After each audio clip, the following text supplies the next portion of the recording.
Welcome to eHealth Radio. I'm Linda DeWitt. Healthy feet are important to good health because if you don't have them, you could end up with back pain, leg pain, foot pain, and even surgery. Dr. Kenneth Stumpf, a podiatrist with Community Health Network, has answers to a lot of your questions about feet. Dr. Stumpf, what are the most common foot problems that you see in your practice?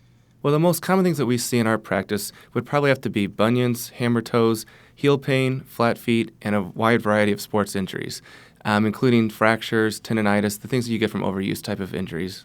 And so some of these conditions congenital, something that you're sort of born with, and it just gets worse as you get older? Yes, it is true that a lot of the foot issues that we see in our practice do have a hereditary component to them. It is true that sometimes wearing improper shoes or different activities and changes in our behavior, even weight gain sometimes, can all lead to further issues, but definitely there's a hereditary component to it. Now, how would a person know if they need to have surgery or not? Obviously, it's something your practice or you would recommend, but at what point would a person need foot surgery? When I tell a patient they need foot surgery, it's usually where I tell them if it's affecting your day-to-day life and your activities and it's interfering with the things that you like to do, causing pain and discomfort, or even if it's a deformity that is giving you some issues, then I think at that point it's something where you need to explore surgical options. We always try to explore everything conservatively as much as possible and only use surgery as a last resort, unless it's something like a fracture or something that just needs surgery. But that's how our philosophy is in our practice. What happens if you don't treat certain foot conditions, and then how is all of that related to what I said earlier about having back pain, for example, Sure. and other conditions?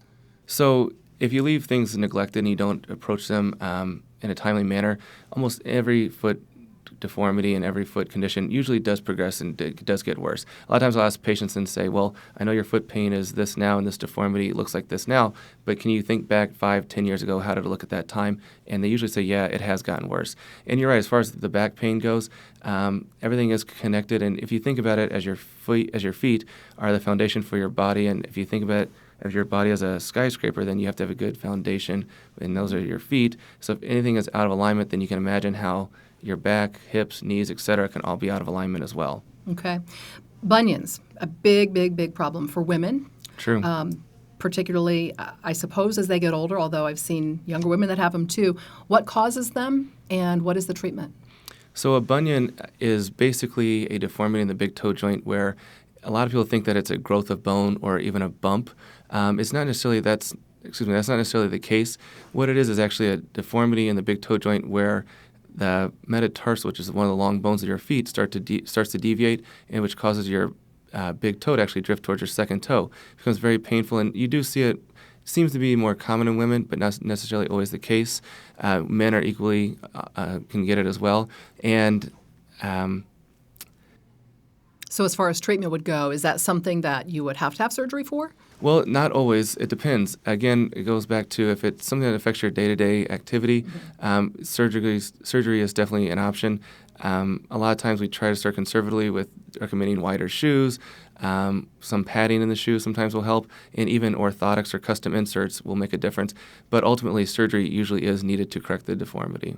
And is there a misconception that shoes cause them, poor-fitting shoes cause them, or is it something you would have gotten anyway? I think that happens a lot where people think that it is only related to only shoes. But if you think about it, men can get them as well, and women get them or men and women both get them. So It's not related only to shoes and improper shoes. It is definitely has a hereditary component to it. What about orthotics? Who needs them? So orthotics are basically an insert that goes inside the shoe. In our office, we make custom ones, which means that we make a mold of your foot. We send off to a lab where they make a 3D reconstruction model of your foot, and then they make that orthotic to go inside your shoe.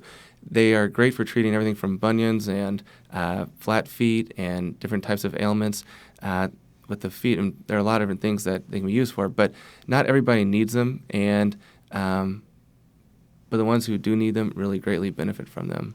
And then what about maybe some ankle conditions that you treat that may or may not be related to foot problems? What are some of those that are common that you see? I think the most common things that we see in relationship to ankles are ankle fractures, which we see from trauma. The other big things are various types of tendonitis, whether it be Achilles tendonitis and several other sports-related type of injuries that you can get with ankle sprains. But those are the main things we see, and how it relates to the feet are that they're both connected, so they kind of work together. So if your foot isn't working properly, your ankle isn't going to work properly, and back and forth, because like I said before, they are the foundation of how we get around, and when they're not working properly, then you definitely know it. We got to take care of your feet, and that starts with wearing the right shoes. And I know anymore it's all about fashion, Sure. and I've actually seen in all the stores they really don't make them with support in general.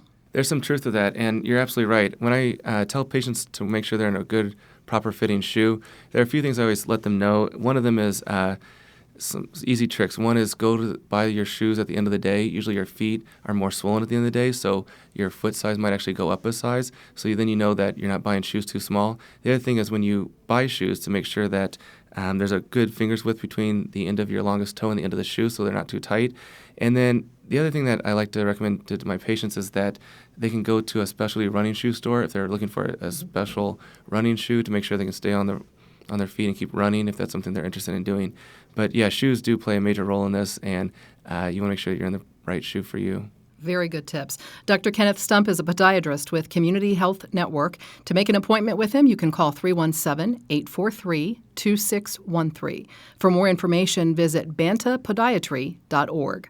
You're listening to eHealth Radio at Community Health Network.